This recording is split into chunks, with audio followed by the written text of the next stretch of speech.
رات کو جب چاروں طرف خاموشی اور سناٹا چھا گیا تو عبداللہ نے کتاب کھولی۔ کتاب میں لکھے حروف سنہری روشنی میں جگمگا رہے تھے۔ اس نے صفحہ پلٹا اور اچانک ایک جملے پر رک گیا، جو چاہو مانگ لو لیکن قیمت کا خیال رکھنا۔ عبداللہ نے سوچا، پہلے میں کیا مانگو؟ میرے گودام کو سونے کے سکوں سے بھر دو، اس نے جوش سے کہا۔ کتاب میں حروف چمکنے لگے اور تھوڑی ہی دیر میں عبداللہ کے گودام میں سونے کے سکے چمکنے لگے۔ وہ خوشی سے اچھل پڑا، لیکن اگلے ہی لمحے اسے ایک عجیب سی کمزوری محسوس ہوئی۔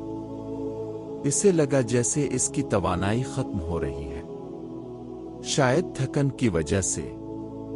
عبداللہ نے خود کو تسلی دی، پوری رات عبداللہ خوشی کے مارے سو نہیں پایا، لیکن وہ نہیں جانتا تھا کہ اس کی لالچ نے واقعات کے خطرناک سلسلے کو جنم دیا ہے۔ صبح سویرے عبداللہ کا گودام سونے کے سکوں سے بھرا ہوا تھا۔ وہ خوشی سے پاگل ہو رہا تھا، لیکن جب وہ بازار گیا اور سونے کے چند سکوں کے عوض قیمتی سامان خریدنا چاہا تو ایک عجیب واقعہ پیش آیا۔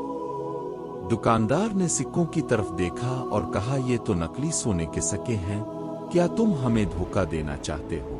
عبداللہ حیران رہ گیا۔ سونے کے سکے اپنی چمک اور وزن میں اصلی لگ رہے تھے، لیکن بعض وجوہات کی بنا پر لوگ انہیں قبول کرنے سے انکار کر رہے تھے۔ یہ کیسے ممکن ہو سکتا ہے؟ عبداللہ نے اپنے آپ کو پوچھ رہا تھا۔ مایوس ہو کر وہ اپنی دکان پر واپس آیا اور جادو کی کتاب کھولی۔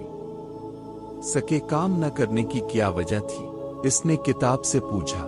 کتاب کے الفاظ واضح ہو گئے، ہر خواہش کی ایک قیمت ہوتی ہے۔ تمہارے سکے دنیا کے لیے بے وقت ہو گئے ہیں۔ عبداللہ نے غصے اور بے بسی میں کتاب بند کر دی، لیکن اس کی لالچ ختم ہونے کا نام نہیں لے رہی تھی۔